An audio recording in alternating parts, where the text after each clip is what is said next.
Welcome to Poetry Palace TV, episode 51. I am Tom Beal, and Diary of a Poet is my series. Thank you for bearing with me through the entire series. We are now reading from volume 18, Internal Revolutions. It is a book of poems I've been writing to my late wife since February of 2020. She was the love of my life for almost 19 years, and it shattered my heart to hold her hand while she stopped breathing. I do not know anything about this 50 shades of grieving I seem to have entered, but some of the people around me think I should try to share it, so here I am. I truly hope that something in these words touches your heart and helps in some way. Number 1517, 15 January 21. This poem is numbered before I even begin to write, because I had to know the number of the possible one. I guess I thought some verse could come that just might end this night. Till I am gone, this living without you will never be done. Number 1518. 16 January 21. Deb invited me to lunch on the anniversary of your passing. I am so glad we got to spend the day with them together. Trying not to be sad for experiences without you amassing, although my heart has been trying to find some better weather. Number 1519. 17 January 21. I bought flowers at the grocery store, though I was unsure. I took down the Christmas lights, so Domino's would have it all. I am but a sieve, and your love comes out of every pore. It has been almost a year, and I no longer hear your call. Number 1520, 18 January 21. 1 year ago, I was watching you on fentanyl, lost in your pain. My regret had me decide you would not spend another night alone. Your children and I were watching all our hopes for your struggle in vain, gathering all of our memories of the years of love you had shown. Number 1521. 19 January 21. 1 year ago, I laid down for a nap, and Brenda called. The hospital said you had crossed the line of your living will. So that was the day that I learned coldness could scald. And it seems as if I am tending to those injuries still. Number 1522. 20 January 21. 1 year ago, Derek and I held your hands while you took your last breath. It may be selfish, but I hope that was the worst week of my life. I am still discovering the depth of loss created by your death, while remembering the fairy tale where you were my loving wife. Some have told me you would want me to be happy and I should move on. But I have yet to realize all the wonderful ways you were. If I could create an imaginary lover to wish upon, in my heart I know it is only you that could ever be her. Number 1523. 21 January 21. I begin year number 2 spent without my queen. Unfortunately, I wait to hear options of how it is wrong.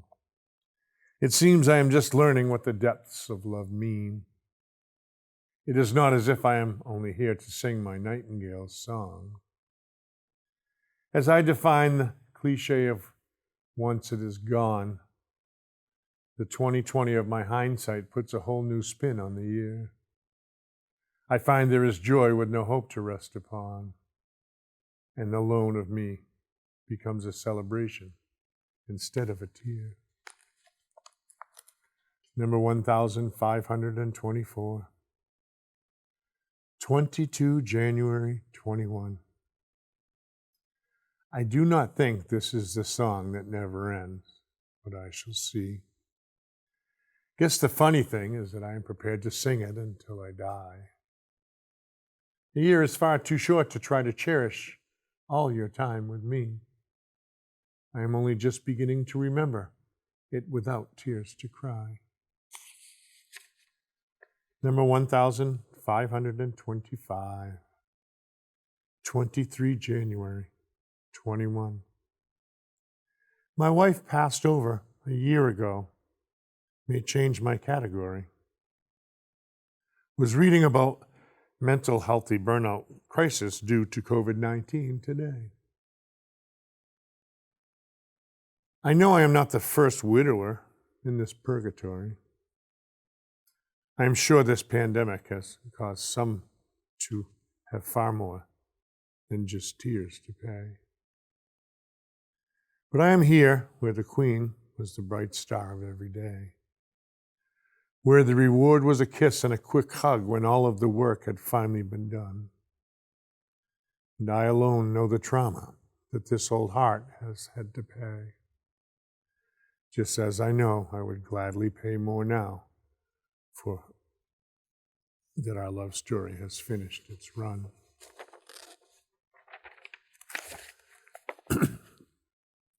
Number 1526.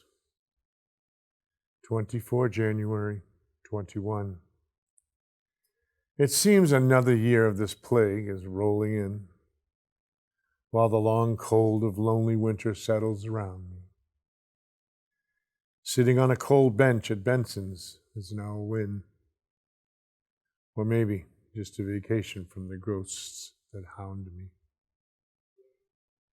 Number 1527.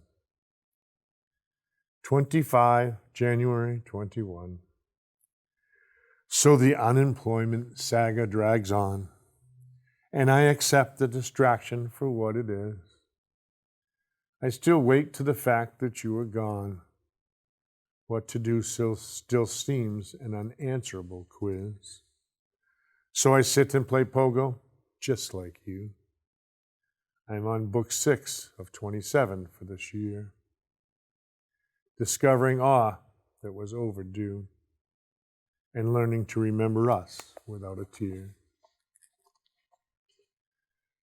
Number 1528. 27 January 21. I tell myself to write catch-up poems for all the days I have missed. Then go to part 1 on the site without writing one for that day. So I have to wonder if my focus is what makes pain exist, or if instead of honoring you, there might be a better way. And just maybe that was the laugh I needed, all alone out loud, while pandemic crazy fogs my vision for yet another round. I would not miss living by wearing your memory as a shroud, nor would I miss discovering blessings that these tributes so far found. Number 1529. 28 January 21. Yesterday, I got flowers with a butterfly for you at the grocery store, and roses with lilies of the Incas by your crystal on the table with no room. With no money coming in, my guess is that flowers are what the savings were for, while your LED-lit figure brings back the memories of when our hearts were in bloom. Number 1530. 29 January 21. Read an article suggested by Christy that talked about therapists needing therapists. Heard someone saying the other night that all of us in this plague have PTSD. I may actually start to believe that all the gods have now become contortionists, that the ocean of life has become such a storm that there no longer remains a lee. But I know in my heart that you would never decide that you should look at things in life this way. So I will continue to look for the best no matter how many setbacks I find.